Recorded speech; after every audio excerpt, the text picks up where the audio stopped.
proveitosa, com trabalhos bastante proveitosos. Nós estamos a recebê-los na nossa casa, que, como eu costumo dizer, também é vossa e é principalmente vossa, lá aqui da Universidade de Coimbra. Enfim, atendendo às formalidades, eu começo a cumprimentar então o nosso senhor vice-reitor, o professor Dr. Delfim Leão, e a pessoa do professor Dr. Delfim Leão, para abreviar um bocado esse meu primeiro contacto com os meus colegas de mesa, que terão a oportunidade depois de ouvir também falar, não é? Na nossa sequência da programação do evento. Como nós temos aqui algumas efemérides muito interessantes que vão coincidir, não é, com a Semana Cultural, solicitou-nos a nossa vice-reitoria, particularmente e muito inteligentemente o professor Dr. Delfim Leão, que tivéssemos essa gentileza para com os senhores e as senhoras jornalistas, aqui na e propositadamente cumprimento só agora, não é? Para que pudessem ver o nosso documento mais precioso aqui da Universidade de Coimbra, e precioso não apenas para a Universidade de Coimbra, mas também para a Universidade Portuguesa, que é considerado o documento fundacional da Universidade Portuguesa, conhecido como a efeméride, todos sabemos que, não é, são 700 anos da morte de Dom Denis, o nosso rei labrador, o nosso rei trovador também, e também era muito propósito, de facto, ser o nosso rei trovador, e coincide também com 735 anos da Universidade de Coimbra, portanto, e da abertura da nossa Semana Cultural. Portanto, eu vou, a muito breve trecho, eu vou pedir licença à mesa, preciso ficar próximo do documento para falar sobre ele, muito rapidamente, porque o objetivo, não é a conferência de imprensa.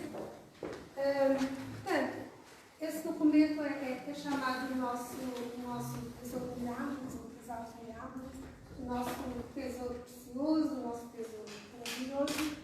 É um documento que é datado de 1 de março de 1890 e por isso é considerado o documento fundacional da Universidade Portuguesa. Em termos técnicos, não é? É o pergaminho, trata-se de pergaminho. Em termos de caligrafia, é a caligrafia, não sendo eu especialista, claro que essa não é a minha matéria de todo, mas é o documento com a caligrafia visigótica, e por isso ele foi erroneamente datado durante algum tempo, segundo dizem os senhores especialistas nessa matéria. Portanto, como é que nós sabemos que esse documento é um documento fundacional da Universidade de Coimbra? Primeiro, pelo que está escrito, não é? Os senhores e as senhoras jornalistas podem ver no facsímile que foi facultado. Primeiro, porque está escrito no documento, e em segundo lugar, por esses traços que até hoje são muito importantes e cada vez mais importantes, que nos revelam a autenticidade e a integridade dos documentos. Portanto, nós temos um selo pendente, esse selo é importantíssimo, é o selo real, e identifica, segundo os especialistas, a pessoa de Dom Denis. É um selo belíssimo, uma cera branca, já com a patina do tempo, evidentemente, não é? Mas originalmente a cera branca, com fio trançado, que era particularmente utilizado na época. Usava-se fio de seda, fio de ouro, fio de prata, não é? Azul e branco, nesse caso. E nós temos as armas reais, o escudo real, as armas reais. Temos Dom Denis com a mão direita a empunhar a sua espada, com a mão esquerda a proteger-se com o seu escudo. Temos particularidades belíssimas, não é, do documento, como o saio do guerreiro, a perna do rei, não é? O manto do cavalo, não é? O manto do cavalo, com também as insígnias reais. Para evitar tocar no documento, não vou virá-lo, não é? Mas o verso do selo contém isso tudo, aquilo que seriam, que já não existem, todos seriam os 14 castelos, e no centro o escudo real com os 5, digamos assim, escudetos que identificavam a figura real. Portanto, esse documento foi muito bem conservado, muito bem preservado, foi dado a conhecer em 1912, ele foi encontrado em Viseu, pelo então diretor do Arquivo da Universidade de Coimbra, professor da Faculdade de Letras, o professor Antônio Vasconcelos, e ele ficou em segredo durante algum tempo, foi pedido sigilo acerca da pessoa que encontrou o documento e esses dados não foram revelados. Pelo que nós temos conhecimento, antes de 1944 foi publicada uma matéria jornalística e o professor Antônio Vasconcelos deu a conhecer nesse momento de onde veio o documento e quem foi a pessoa que deu a conhecer esse documento ao próprio professor Antônio Vasconcelos. Portanto, o facto desse documento figurar no arquivo da Universidade de Coimbra é daquelas coincidências maravilhosas, porque imaginem que era um cônego amigo, não é? A pessoa que encontrou o documento num arquivo privado, num armário de castanho, com uma caligrafia muito difícil de ler, não é? Era amigo particular do professor Antônio Vasconcelos. Chamou, ele viu, sabia interpretar, sabia ler o documento, percebeu logo que era um documento importantíssimo e era diretor do arquivo da Universidade de Coimbra. Portanto, foi dessas coincidências que fizeram com que o documento pudesse ir para a Universidade de Coimbra.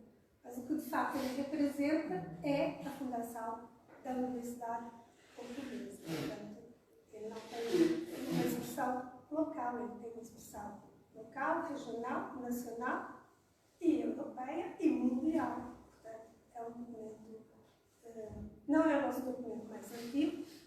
Temos aqui no arquivo da Universidade de Coimbra um dos 10 documentos mais antigos do país, que é o da Colegiado de Guimarães, que é do século X. Não é o nosso documento mais antigo, mas, nas palavras do professor Antônio Vasconcelos, é o nosso tesouro mais precioso.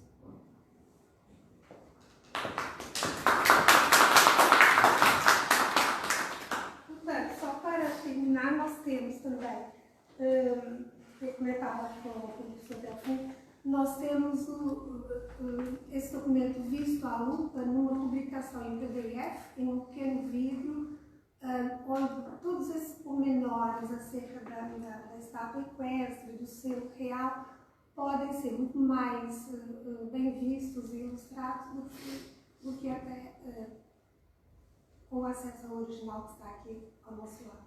Muito obrigada, passo a palavra para o professor.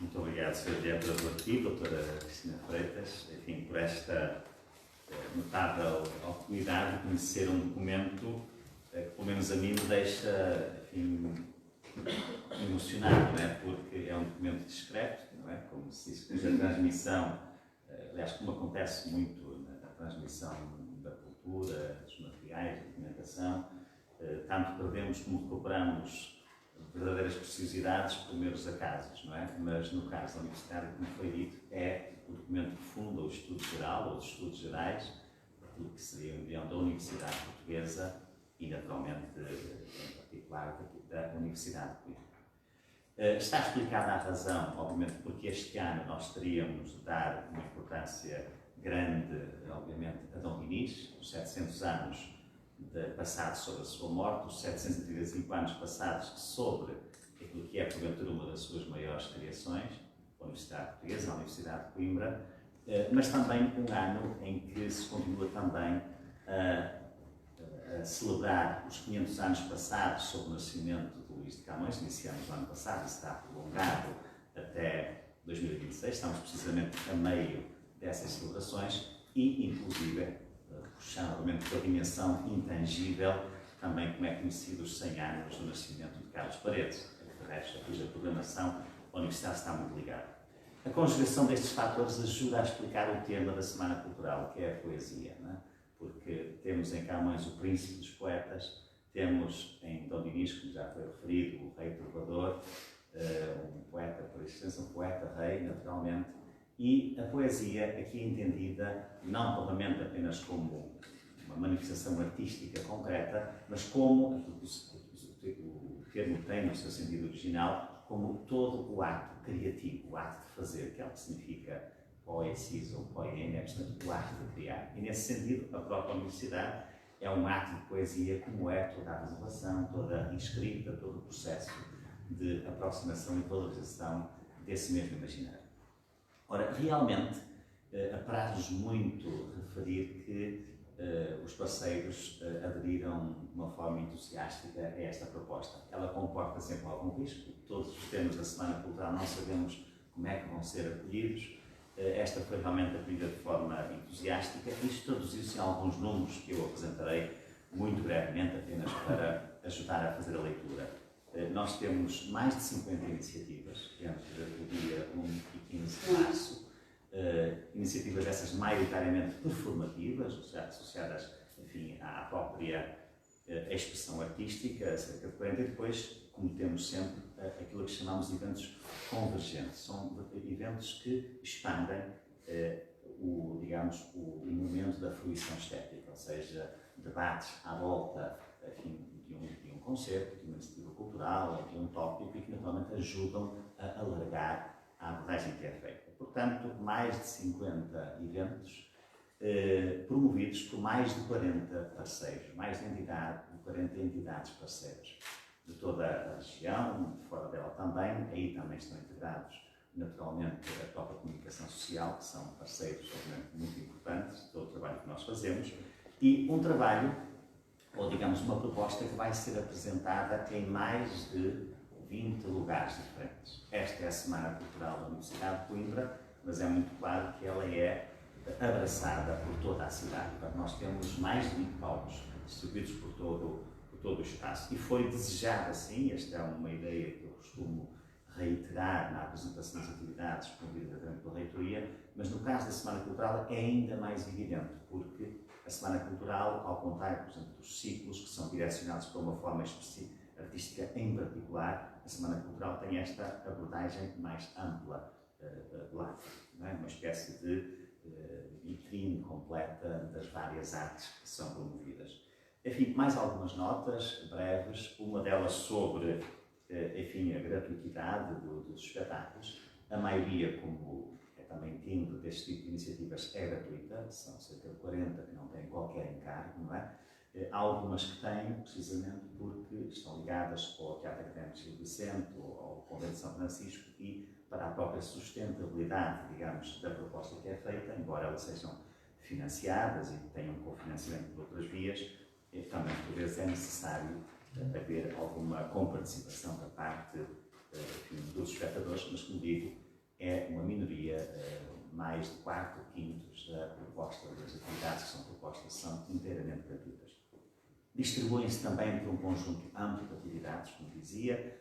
Temos concertos e espetáculos musicais, 12 dos eventos caem sobre esta tipologia, exposições, 9 eventos, entre eles eu gostava de chamar a atenção, enfim, é sempre difícil fazer destaques no meio de uma programação tão rica, mas um que realmente se prende diretamente a Dom Dinis é que vai ser inaugurado também no dia 1 de março, na sala do exame privado, vai ser tornar-se patente ao público o busto de Dom Dinis. Enfim, ele foi já apresentado ao público no dia 7 de março, no dia 7 de janeiro passado, desculpem, mas naturalmente se impunha apresentá-lo igualmente aqui no dia 1, associando precisamente ao peso que a figura de Dom Dinis tem. Será uma exposição reforçada, porque naturalmente vai ter uma narrativa à volta de todo o processo de investigação científica que levou precisamente à possibilidade de, digamos, ser proposta esta representação de Dom Dinis. Não é uma representação artística, no sentido em que, enfim, não é pegar, enfim, aquilo que são as ideias sobre Dom Dinis e fazer uma projeção artística daquilo que seria essa representação. É uma apresentação o mais fiel possível àquilo que seria o rosto real de Dom Dinis, ou seja, tivemos realmente envolvimento da antropologia forense, estudar o crânio de Dom Dinis, com todas as características, a idade a que ele estaria, enfim, e outros adereços que serão depois explicados. Mas, portanto, além desta, teremos 9 exposições que realmente abordam aspectos muito amplos. Teatro e performance, também tem sempre um peso grande, são 7 os eventos, bem como as instalações artísticas e multimédia, 6 eventos que têm sobre essa tipologia. As crianças têm sido um tópico crescente, há 5 atividades direcionadas para as crianças, não é? E faz todo o sentido que seja. Os mais jovens são a nossa verdadeira porta de entrada na instituição, é muito importante que eles se habituem a dialogar com estes tópicos, bem como o ciclo de cinema e multimédia. Haverá 4 eventos que caem sobre essa tipologia, workshops e conversas que têm a ver precisamente mais com essa dimensão, os eventos convergentes que expandem, enfim, a reflexão sobre o fenómeno artístico e, por fim, dança também representada com 3 eventos. Portanto, estamos a ver realmente uma panóplia muito ampla, variada, enfim, onde qualquer pessoa poderá encontrar seguramente múltiplas razões de interesse. Uma nota que eu senti e que me deixou satisfeito ao ler todo o programa, ler e reler, porque nós trabalhamos neste programa desde setembro, são processos que demoram algum tempo, mas foi que no momento em que nós discutimos muito a proposta chamada inteligência artificial, dos modelos, enfim, de linguagem natural, em que se discute, por exemplo, o próprio risco de falência da arte, da literatura em particular. Todos conhecem essas notícias dos livros que são publicados e que têm uma intervenção humana mínima, não é? Ou então, na linha da frente também desse risco, a própria poesia, não é? Se forem visitar a exposição que temos sobre Camões aqui na Biblioteca Geral, mesmo ao lado, esse risco é mesmo assumido e promovido, porque temos um soneto de Camões e um soneto, uma resposta do próprio diretor da Biblioteca Geral, e depois um programa informático que constrói constantemente e sem termo, não é? Digamos, respostas variantes sobre esses mesmos sonetos, dizendo nós até 250 milhões, que é um número comportável. Ora, isto pode dizer onde é que fica a capacidade de criação artística, onde é que se insere, digamos, o nosso elemento diferenciador enquanto humanos. Eu creio que este programa responde a essa questão e eu tive essa sensação muito clara ao lê-lo. Porque, obviamente, que podemos ter mecanismos que imitam a produção artística, a expressão literária, mas a emoção realmente é um exclusivo humano. Ela pode ser imitada também por esses mesmos modelos de linguagem natural, mas a emoção realmente é um exclusivo humano. E quando nós temos pessoas que se juntam para bater à roda da poesia, para naquele momento promover o próprio processo de criação artística, são, claro, aspectos exclusivamente da natureza humana e que mostram realmente como nós encontraremos formas de achar um equilíbrio, precisamente aquilo que são ferramentas, naturalmente, e que são úteis, mas aquilo que é inequivocamente e estritamente humano. Enfim, estou quase a terminar. Enfim, o programa está disponível a partir deste momento online, todos os dados se encontram lá e, portanto, poderão naturalmente ser expandidos com facilidade, mas referir apenas um ou outro aspecto, um deles tem a ver com o próprio conceito de abertura, que pega em 2 termos latinos, poesis e ideia de sinfonia, juntando precisamente 2 artes que já na sua raiz, na sua origem, na Grécia Antiga, estão profundamente ligadas entre si, que é a poesia e a música, na verdade, 2 palavras gregas. A música, como sabem, é, por excelência, a arte das musas, também inspiram outras artes, daí que nós tenhamos 9 musas, mas inspiram sobretudo a música, e por isso é que a palavra música começou a ser um adjetivo, não é? Derivado de musa, mas agora tem, naturalmente, foge de um substantivo por natureza própria, que junta realmente estas 2 valências e as explora. Depois, há realmente um conjunto de iniciativas que estão ligadas a Camões, a Dom Dinis, 8 para Camões, 3 para Dom Dinis, e alguns que fundem precisamente também os 2, mostrando realmente a resposta a este apelo, digamos, destas personalidades que marcaram, mas, apesar de tudo, 11 ou 12 em 50, mostra que o programa vive muito além, precisamente, convocação, desenhou convocatória para estas figuras concretas. Também, e com isto termino, vi com muito agrado a disponibilidade para se trabalhar em eventos interdisciplinares, aqueles eventos que conjugam artes ou áreas que estão próximas, como por exemplo o caso da poesia e da música, mas que não estão tão juntas assim. A poesia, por exemplo, e a ciência, não é? Ou até a poesia e a ecologia, em que realmente este mesmo elemento agregador nos serve para fazer a ponte para todos os outros aspectos da vida humana. E realmente foi interessante como os parceiros realmente interpretaram, e dentro daquilo que é a sua especialização, encontraram formas de responder a esse repto de forma que considero realmente muito enriquecedora. Enfim, terminaria agora anunciando, enfim, os companheiras e companheiros de mesa. Como sabem, é também costume nestas conferências de imprensa darmos a palavra a parceiros ligados à academia e fora dela, porque precisamente são a riqueza do programa. Nós chegamos a este número de propostas se não tivéssemos estes 40 parceiros a trabalhar connosco, e fazem porque acreditam, obviamente, na iniciativa e nos ajudam a viabilizá-la, porque embora todas elas tenham financiamento direcionado da reitoria, elas vivem além desse financiamento, ou seja, há sempre uma lógica de partilha desse esforço que nos ajuda a expandir muito mais aquilo que é feito. E são, e apresento-vos muito brevemente, começando pela minha direita, a doutora Helena Santos, que representa a Associação do Desenvolvimento do Departamento de Física. O Departamento de Física, há uns dias dizia isso mesmo, penso sempre preocupado com esta preocupação de ir além da física, ter uma dimensão metafísica, e realmente um processo muito grande de aproximação. E depois, a doutora Helena Faria, que representa aqui a Casa da Esquina, um dos nossos parceiros mais ativos e, obviamente, com uma atividade importantíssima dentro da cidade, e o Tiago Santos, que representa os Caminhos do Cinema Português, também um dos parceiros que, enfim, em todas as atividades marca a presença.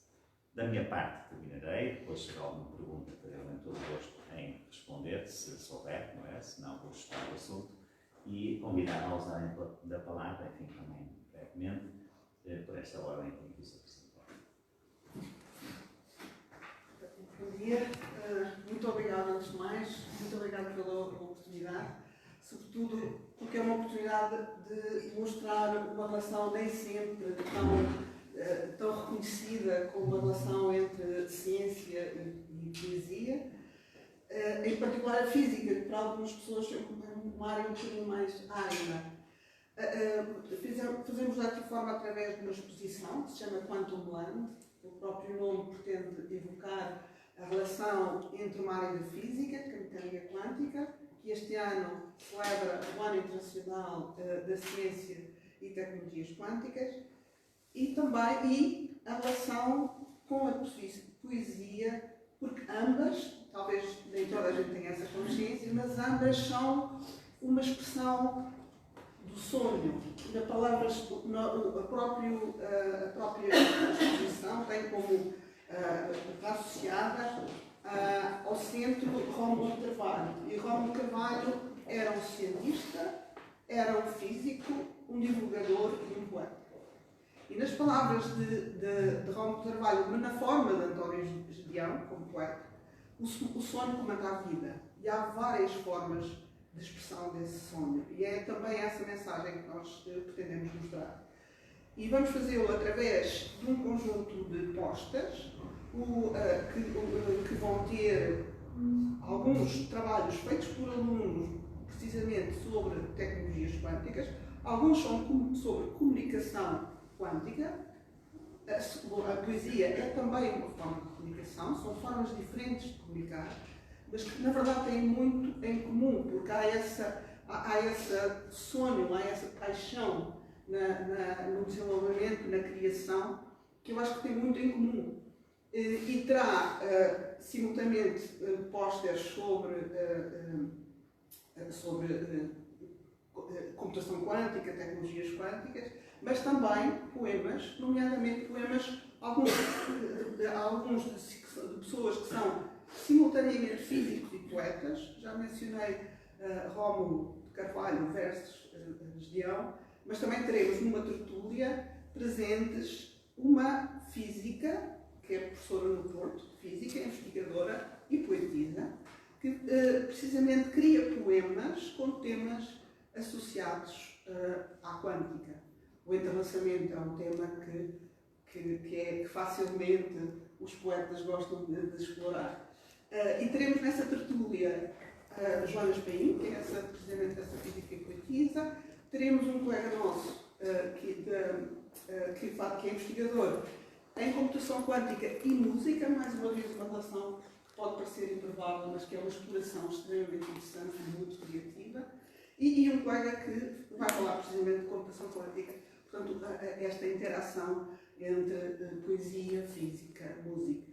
E, portanto, eu creio que, eu acho que também esta exposição é uma oportunidade para mostrar ao público que estas são componentes diferentes da nossa expressão, da nossa criatividade e do nosso sentido poético. A ciência também é uma expressão do sentido poético.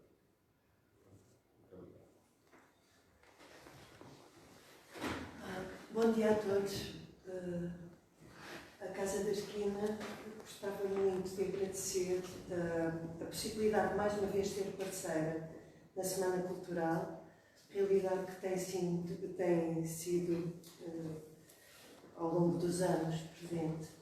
A Casa da Esquina também tem sido uma casa de acolhimento de outros eventos, não só seus, mas também como parceira da Universidade. E isso faz com que as entidades da cidade, em junção com a Universidade, façam com que a Semana Cultural seja mais ampla, mais alargada e mais aberta a todos os públicos. Desta vez a Casa da Esquina ficou muito contente costuma ficar todos os anos, mas este ano particularmente, com o tema da poesia, porque nos diz muito. Nós temos connosco, dentro da nossa programação habitual, um coro, que é um coro leitura em voz alta, e dedicamos muito tempo à poesia e à palavra, e ao som oral dito em voz alta. Desta vez vamos ter 2 eventos com artistas de fora, que nos vão propor uma dinâmica nova, e esses eventos vão ser abertos à comunidade. Poesia Adentro, vamos trabalhar com a Cristina Paiva, vamos trabalhar com o Rodolfo Castro, artistas que têm um grande trajeto nesta área da leitura em voz alta, da poesia, e é isso que nós vamos ter para oferecer, para além do acolhimento de outras associações dentro da nossa casa. Com muita alegria e obrigada mais uma vez. Bom dia a todos e a todos. Queremos agradecer ao Universidade de Coimbra e ao Sr. Vice-Reitor a oportunidade dos caminhos de poderem mais uma vez colaborar na Semana Cultural. O tema da poesia é sempre um tema muito difícil porque é onde cabe todo mundo, onde cabe todo tipo de expressões, onde podemos ser extremamente ousados, onde podemos ir junto daquilo que é o convencional. A nossa programação assume-se muito ousada, prestigiante. Temos bastante receio que a cidade possa não corresponder àquilo que aqui está, mas é sobretudo um grito para perceberem que a Casa do Cinema de Coimbra é um espaço onde cabe o exclusivo da Montanha Sagrada de Jodorowsky, a Cor da Romã de Bajaranov, ou os Outsiders da Complete Nova, uma cópia restaurada do clássico de Coppola, que nos ensina a ficar dourados, do Stay Gold. É um convite que abrimos a 6 de março, com a exibição do documentário Sofia na primeira pessoa, do Manuel Mozos, e que se vai estender até dia 9 de março. As entradas são gratuitas para os nossos associados, os preços dos restantes bilhetes são bastante convidativos, mas queremos sobretudo que possam olhar para a Semana Cultural como um todo e agradecer mais uma vez esta parceria. Muito obrigado. Enfim, como estão a ver, breves e eficazes, não é? Enfim, com uma noção clara do tempo do espetáculo, mas estamos, se for necessário, ou se entenderem que há alguma questão que queiram colocar, estamos naturalmente à vossa disposição para procurar responder. Disse há pouco que a programação começou a ser desenhada em setembro. convoca aqui várias comemorações, né? Os 720 anos de Dom Dinis, os 500 anos de Camões, também os 100 de Carlos Paredes. Eu perguntava qual foi a principal dificuldade para conseguir convergir todas estas comemorações, todas estas formas de cultura, não é? Todas as artes envolvidas. Isso é sem dúvida um dos desafios maiores e procurar dar coerência também. É claro que no caso da celebração dos 500 anos de Camões e, por exemplo, mais proximamente os 100 anos do nascimento de Carlos Paredes, são também efemérides que vivem com uma programação própria independente, que tinha de ser assim do ponto de vista da preparação. Portanto, no caso de Camões estamos desde 2024 e iremos prolongar até 2026, e no caso de Carlos Paredes teremos todo um ano dedicado, aliás começou há poucos dias a programação do 100 Paredes, que é precisamente algo com o qual a Universidade está também muito envolvida. Mas o desafio, a resposta que nós ensaiamos para esse desafio, que é particularmente marcante na Semana Cultural, prende-se precisamente com a identificação do tema. O tema da Semana Cultural procura responder, procura ser aquele elo que dá uma coerência à programação total, mas sem funcionar como digamos, um laço que impede as iniciativas de respirarem como a luz própria. Portanto, a poesia tem essa natureza polissémica, é fácil identificar a sua conexão com os grandes eventos que estão a ser, digamos, celebrados este ano, mas permite também essa liberdade criativa que é obviamente essencial em qualquer iniciativa cultural.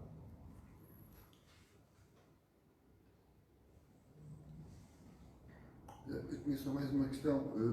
Pelo que percebi, são mais de 50 eventos e há a preocupação de chamar a cidade, mas há também, pelo que me parece, alguma vontade de arriscar em algum tipo de eventos, se uns são para toda a cidade, outros, se calhar, acabam por ser para nichos, e essa não é uma preocupação da Universidade de Coimbra. Eu diria, é uma preocupação no bom sentido, ou seja, nós queremos mesmo que isto aconteça, ou seja, é muito claro que um programa deste deve ter milhares de espectadores a ser seguido. Obviamente, isso faz parte da monitorização e é importante que tenha esse impacto, digamos, num público alargado. Mas significa que devemos conjugar aquilo que são propostas que têm essa apetência natural, pela maneira como são pensadas, com outras que realmente são dirigidas para o nicho. Aliás, coisas que são testadas pela primeira vez e onde pode haver um número muito menor de espectadores. Mas é essencial que tenham o seu palco também. Não podemos fazer só isso, nem só o contrário. A conjugação vista visa precisamente responder àquilo que realmente é um desafio, mas que é uma preocupação que nós temos por razões positivas, que o próprio Eixo poderia explicar. Não sei se poderia complementar. Quanto ao nosso caso, pensando, por exemplo, na possibilidade de vermos filmes do Pajé Nove, é uma oportunidade de descentralizar a oferta que só existe em Lisboa e no Porto, no Batalha e na Cinemateca. Já a Montanha Sagrada já não é exibida no nosso país há cerca de uma década. Portanto, estamos aqui a trazer coisas que, apesar de parecerem para nicho, são oportunidades muito singulares e que queremos, sobretudo, também se pense que a sala de cinema pode ser uma expansão da sala de aula. Quando se fala na parte da teoria dos estudos artísticos, acaba por ter a oportunidade de ser vivida em condições técnicas adequadas dentro da nossa sala de cinema. Obrigado.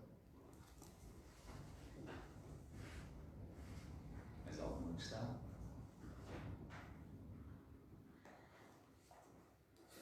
Se não houver, agradecia realmente a vossa presença, que é muito apreciada e sempre renovada, esse gosto que temos de os ter connosco. A comunicação social é absolutamente essencial para podermos dar o salto para o público, obviamente.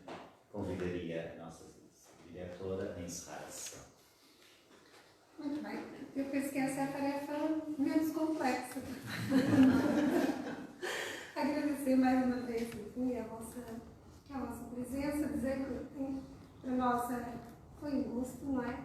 Estar aqui convosco, abrir as portas do arquivo, da Semana Cultural, receber o Serviço Reitor, receber os nossos parceiros da Universidade de Coimbra, os nossos jornalistas, as nossas jornalistas, enfim. E desejar que seja uma semana cultural, sejam 15 dias bastante profícuos, bastante especiais, porque falar de poesia realmente é falar de tudo, é falar de vida, de poesia. Mas para mim é muito. Portanto, tenham um resto de dia, uma excelente semana. Muito obrigada a todos e a todas.